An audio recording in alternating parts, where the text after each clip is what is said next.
毗婆舍那的精要观察你的心，由上半身坐直和专注于静心的技巧开始修行。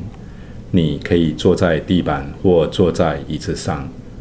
刚开始你不必观察太多对象或使用太多技巧，只要保持正念观察呼吸的进出即可。当你观察出入息时，你也可以重复诵念佛法僧，如果你觉得它有帮助的话。你不可强迫自己觉知气息的出入。如果你想控制呼吸，这是不对的。有时呼吸太短或太长，太细或太粗，或许你觉得呼吸不顺畅，或觉得不舒服，顺其自然，呼吸会自动稳定下来，最后气息会自然地进出。当你清楚地觉知出入息，并且非常专注时，这才是正确的观呼吸。当你分心时，停下来，再度专注。刚开始，当你专注时，你的心想要控制它，不要控制它或担心它，只要观察它和顺其自然，继续观察，定力会自行增长。当你继续以这种方法修行时，有时呼吸会停止，但不要害怕。当你觉知出入息的心停止觉知时，细微的出入息仍继续。一旦时间到了，呼吸会恢复如前。如果你能像这样让心平静下来，无论你身在何处，在椅子上、车上，你都能保持专注，并且立刻进入平静的状态。无论你身在何处，你都能坐下来静修。到达这个点后，你对道已经有些认知，但是你仍必须持续观察，把你平静的心转向色、声、香、味、触、法。无论什么升起，观察它，观察你是否喜欢它，它是否使你快乐，但是不要执着。喜不喜欢只是你对世间的反应，你必须更深入观察。无论某些事物最初是好是坏，随着时间的流逝，最后是无常、苦、无我。将一切升起的事物都归入这无常、苦、空三个种类中，无论是好坏、善恶，全归入这三法印中。这是毗婆舍那的方式。借着修毗婆舍那，所有的事物将趋于平静。不久，三法印智了知无常、苦、无我的智慧会慢慢升起。这是事实的智慧的开始，也是导致解脱的禅修心要。了知你的经验，观察它，勇猛精进，知道事物的本质，学习放下、舍离，以便获得解脱自在。静坐时，你可能有奇怪的经验和幻想，例如看见光、天使或佛陀。当你看到这些东西时，你应该先观察自己，观察你的心处在何种状态。不要忘记基本的重点，专注。不要希望幻想升起或不要升起。如果你去追求这些经验，你可能会安静不下来，因为已经心不在焉。当发生这种事时，观察它们。当你观察它们时，不要被它们迷惑。你应该知道，它们不是你自己。因为他们也是无常、苦、无我的。虽然他们已经升起，但是不要太在意。如果他们不消失，就再提起正念，专注于呼吸，并且至少做3次深呼吸，那么你就能够去除它们。无论什么升起，要一再地提起正念，不要有任何我执。一切事物只是一些幻想或心的造作，一种让你喜欢、执着或惧怕的骗术。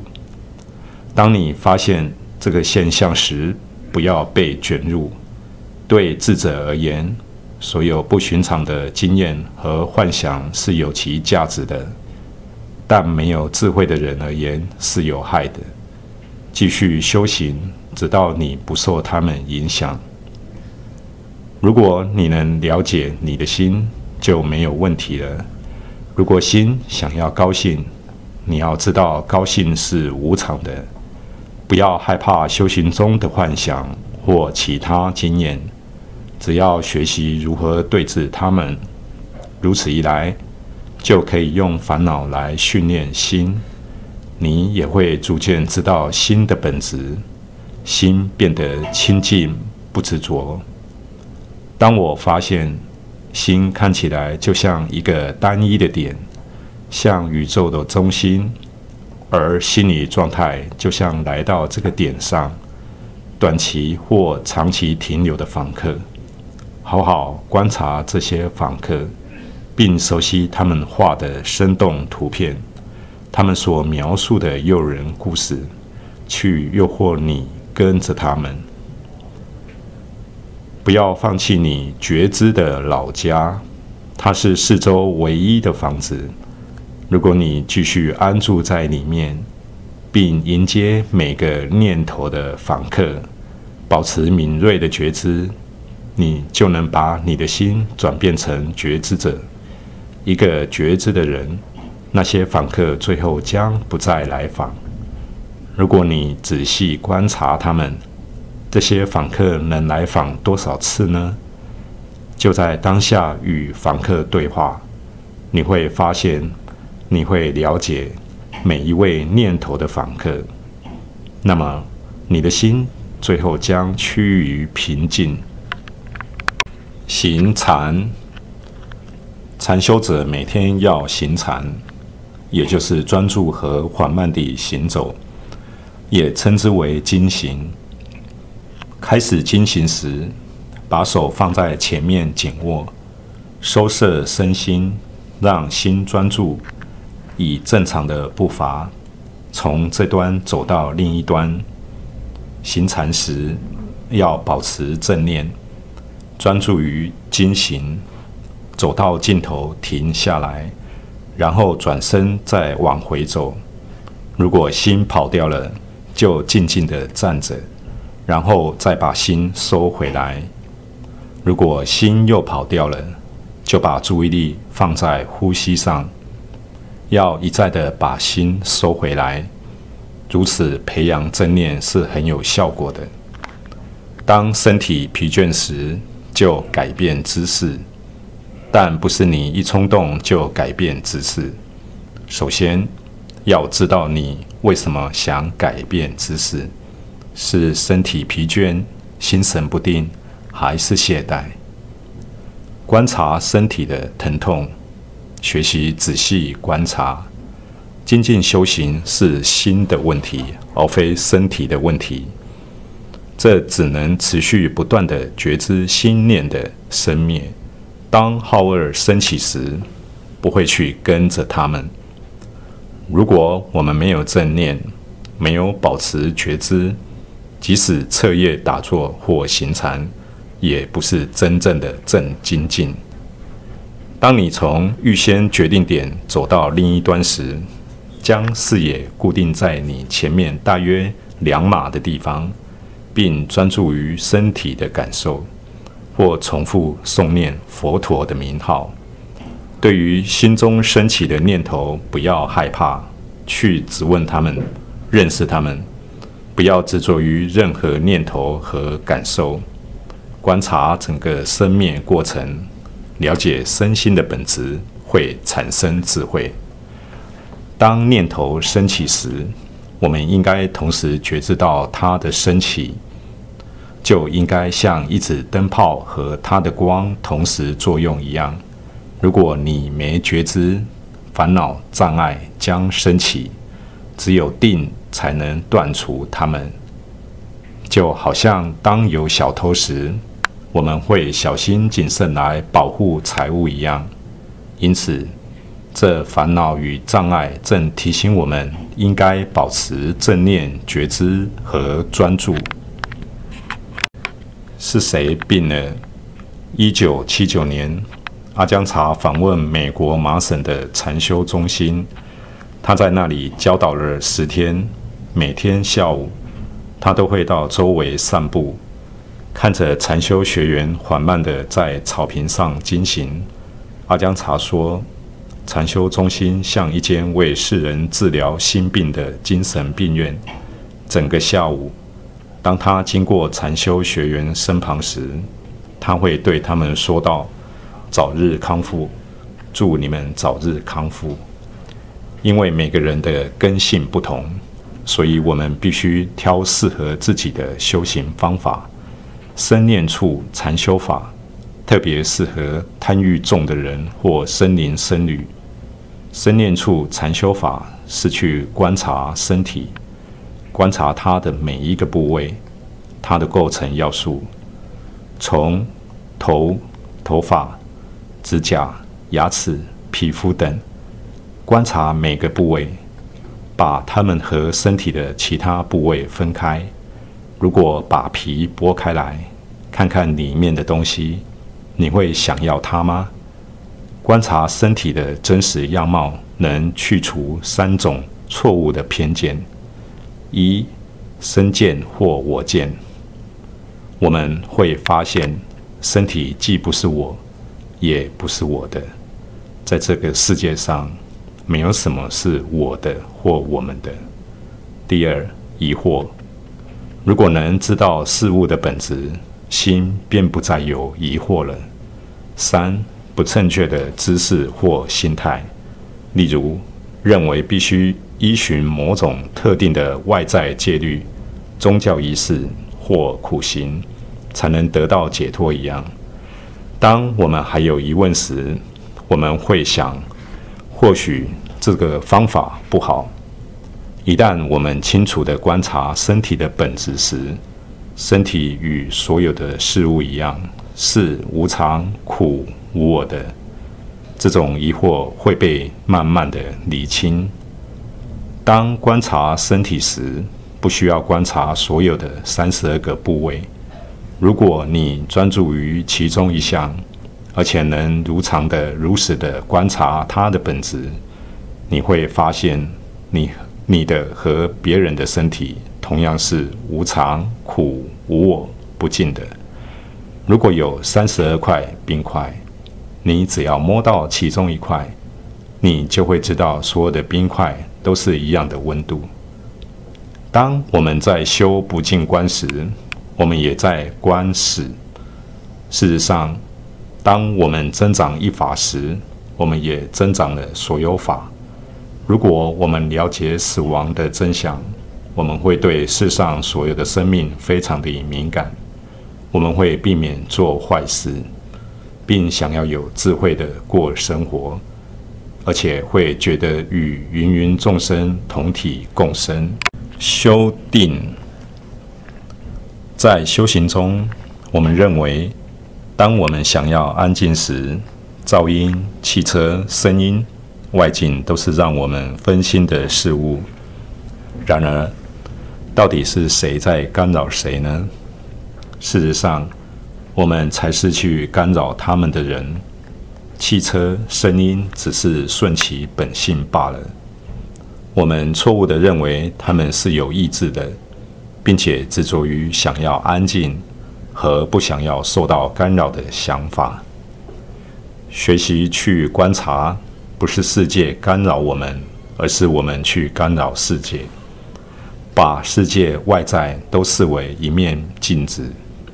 整个世界全都是自己内心的反射。当你了解时，每一刻你都可以成长，而每一次的经验都显示真相，让我们了解。通常未受训练的心总是充满担心和忧虑，因此禅修时，当内心稍微平静时，你会很容易执着它，把平静的状态误认为是禅修的目的。有时你甚至会认为你的贪欲嗔恨已经去除了，然后你会常常地被他们再次的击败。事实上，执着于平静比被干扰更糟，因为你会以保持平静为满足，而不愿意再进一步。当禅悦和清明的状态从内观禅修中升起时，不要执着。虽然这种平静的滋味很甜，但是它也是无常、苦、空的。安止定并非佛陀在禅修中所发现的精要。禅修时，不要想获得安止定或其他的境界，只要知道心是否平静即可。如果心是平静的，以这种方式修行，定力会自然增长。虽然如此，为了增加智慧，定力必须稳固地建立起来。要让心专注，就好像打开开关，而智慧就是所升起的光。如果没有开关，就没有灯光。我们不能浪费时间去玩开关。同样的道理，定力也像是空的盘子，而智慧是填满盘子的食物。不要执着禅修的技巧，例如诵念咒语或佛号，只要知道它的目的即可。如果你成功的用唱诵佛陀来让心专注，心专注后就可以把佛号放下。认为停止念佛是懈怠，这是错误的观念。佛陀意思是指觉悟者、觉知者。如果你已经成为觉知者，为什么还要反复的念这个字呢？坚持。在开始禅修时，忍耐和节制是基础。在禅修期间或在寺院里，我们只需跟着修行和依照时间表作息。要训练一只动物，我们必须约束它。同样的，我们必须约束自己。对于一只很难驯服的动物，应该给它很少的食物。在这里，我们用苦行来限制食物、衣物和居住的场所，把我们的欲望降到最低，将不必要的物欲去除。这种修行是定的基础，在行、住、坐、卧和各种活动中，要能够保持正念，使心能够平静、清明。但是，这种平静不是修行的终点。平静状态让心能暂时的休息，如同吃饭可以暂时去除饥饿。但是，这不是修行的全部。你必须用平静的心，以智慧的观点来看待事物。当有智慧的心变得稳固时，你不会执着世间善恶的标准，也不会受外境影响。有了智慧，所有的经验都能被关照转变成智慧。通常，我们喜欢赞美，而不喜欢被批评。如果我们以一颗清明的心来看待，我们把赞美和批评同样看作是空无我，我们便能放下所有的事物，并找到内心的平静。只要好好的修行，不必担心花多少时间才会有结果。学会忍耐。如果你的腿疼痛，告诉自己我没有腿。如果你的头痛，就想我没有头。晚上打坐时，如果昏昏欲睡，就想现在是白天。静坐时用观呼吸的方法，如果你的胸口不舒服，做几次深呼吸。如果心跑掉了，只要专注于呼吸，心不会跑太远。在适当的时间，你可以改变姿势，但是不要成为不安定、不舒服的奴隶。有时继续坐着反而是好事。当你感到热、腿痛、无法专注，就让它们全部死去吧。这种感觉会变得越来越强烈，然后到了转折点之后，你会感到平静和清凉。但是第二天你会不想再做了。训练自己需要不断的努力，在长时间的修行后，你会学到何时该精进，何时可以放松，学习去分辨疲劳和懈怠的不同。不要担心是否能开悟。当种树时，你种植、浇水、施肥、除害虫。如果这些事情正确的做，这些树会自然生长。它生长的速度如何，不是你所能控制的。首先，忍耐和坚持是必要的。过了一段时间，信心和确信会升起，然后你会发现修行的价值，并且想要修行。你想避免社交活动，想在安静的地方独处，你会想办法挪出时间来禅修，来观察自己身心的生灭现象。从基本的步骤开始修行，要老实修行和觉知你所做的任何事情，其他的事物也能因此而一一地被觉知。7天开悟。阿姜查叙述，佛陀鼓励他的弟子们，只要精进修行，7天内即可证悟。如果不在7天内，那么可在7个月内或7年内开悟。一位年轻的美国僧侣听了就问：“这是真的吗？”阿姜查说道：“如果这位年轻的僧侣能不断地保持正念，7天内都不中断，他会开悟的。”这位年轻僧侣兴奋地开始他的7天，但是10分钟后，他失去了正念。恢复正念后，他又开始他的7天，只是当妄想升起时，他又再度失去了正念。或许在想他开悟后会做什么，他一再地开始他的7天，而他仍然无法正念相继。1个星期后，他没有开悟，但是他已经有相当的觉知能力，知道他习惯性的幻想和散乱的心。这是最有效的修行法，让他的修行迈向真正的觉醒之道。不要太快期望结果。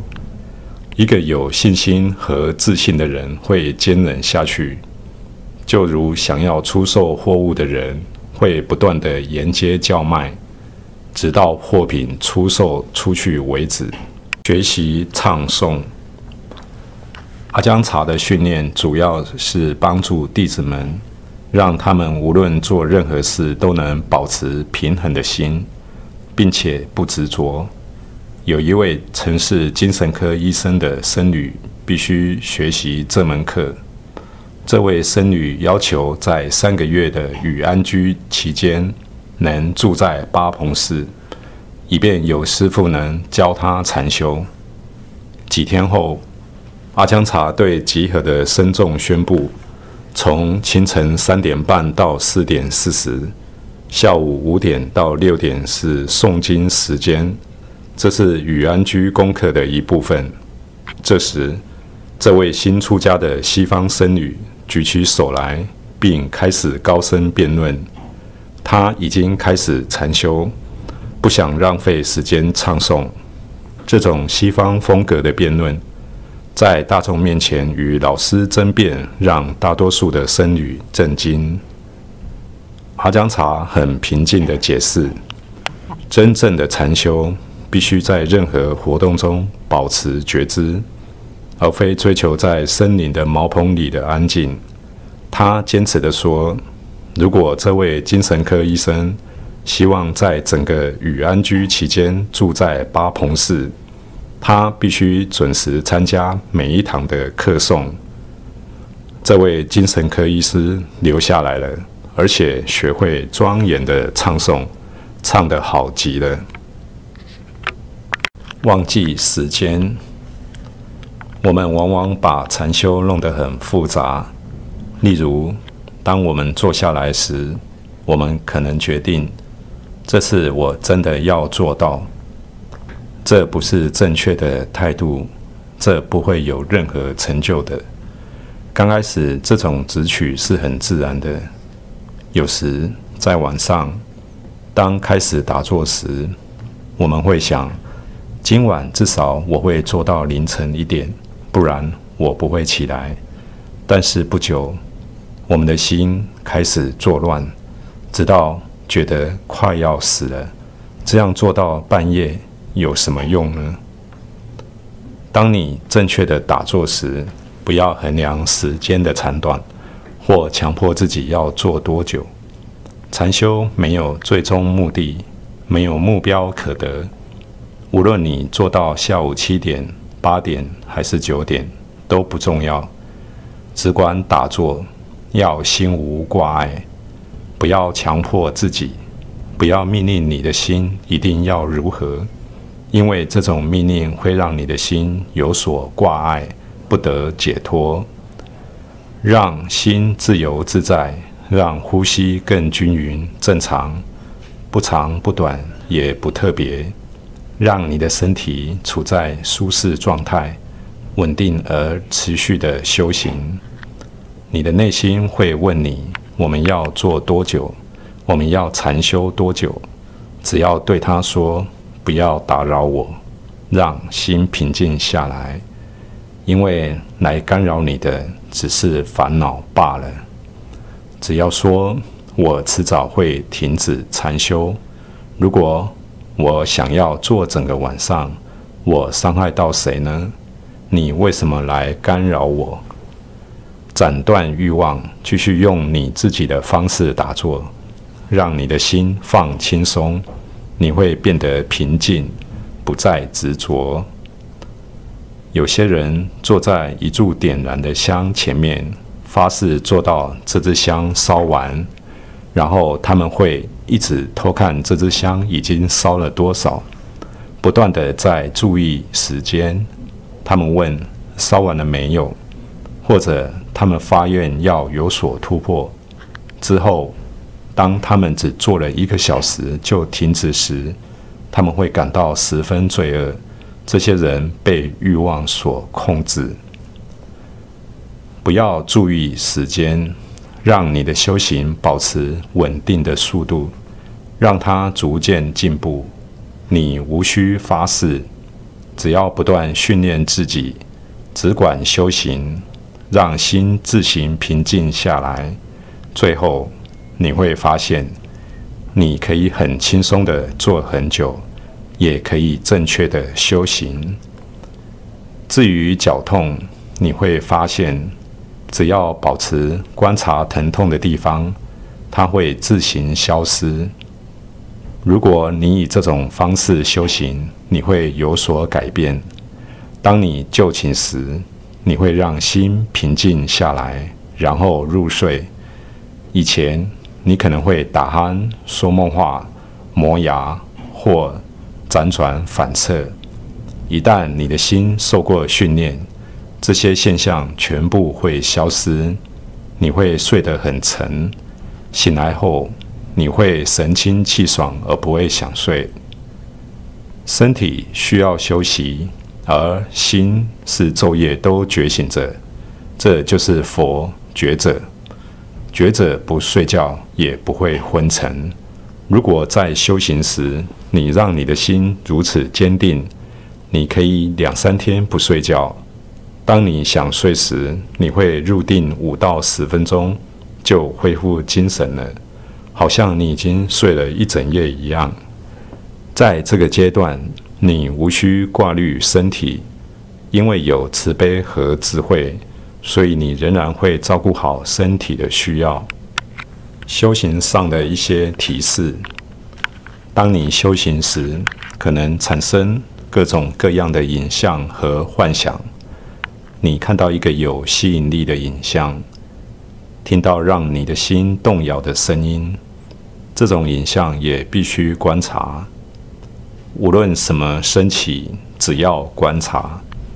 有人问我，当禅修时有各种的念头升起，我们应该观察它们，还是只观察它们的生灭？如果你知道有人在你身边经过，你不知道是谁，你可能想知道那个人是谁，他要去哪里，他在做什么。但是如果你认识这个人，只要看着他过去，这就够了。在修行时，欲望有时是朋友，有时是仇敌。刚开始，欲望会激励我们去修行，我们想要改变事情，想要结束痛苦，但是想要还没有出现的东西，只会引起更多的痛苦。有人问，我们应该如同中国禅师所说的，饥来吃饭，困来眠，还是有时我们应该违反本性来做实验？如果这样的话，该如何的拿捏？当然，我们可以做实验，但是没有人能说多少。所有这些只有自己知道。在修行时，刚开始，我们像小孩子在学写字，屡次把字写得歪歪扭扭，不工整。我们唯一要做的事是坚持下去。如果我们不像这样的生活，还有什么适合我们做的呢？最好的做法是非常诚恳地问自己：我为何出生？问你自己这个问题，一天3次，早上、下午和晚上，每天问。佛陀告诉他的弟子阿难去观察无常，以便观察人命在呼吸之间。我们必须了解死亡，为了活着，我们必须学会死。这是什么意思呢？死亡是我们所有的疑惑、所有问题的结束，就在当下观察身心生灭的现象。你明天不会死，你必须现在让念头死去。你做得到吗？真正的精进不是身体精进，而是精神、心理的精进。不同的禅定像不同的谋生工作一样，最重要的是能够喂饱你自己，而非如何得到食物。实际上，当你的心没有欲望时，无论你从事什么活动，定自然会升起。麻醉药品能带来某种特别的经验，但是服用麻醉药品的人没有营造这种结果的因，他只是暂时改变本质，就像被注射药物的猴子，让他去采椰子一般。这种经验可能是真的，但不是好的经验，或者是好的经验，但不是真的。而正确修行的法总是好的和真实的。有时我们想强迫心静下来，然而这只会让你的心更散乱。当我们不再强迫心静下来时，定会升起。但是在平静状态时，我们会想知道发生什么事，现在怎么了？我们会再度不安。在佛法第一次结集的前一天，佛陀的一位弟子告诉阿难尊者，明天是第一结集，参加的人全部已经证得了阿罗汉果。此时由于阿难尊者尚未证得阿罗汉果位，为了究竟解脱，他决定整夜勇猛精进修行。他把自己弄得非常的疲倦，他的勇猛精进并没有获得任何进步，因此他决定休息一下。当他的头一碰到枕头，他开悟了。我们必须学会放下每个愿望，至少包括希望开悟的愿望。只有那时，我们才能解脱。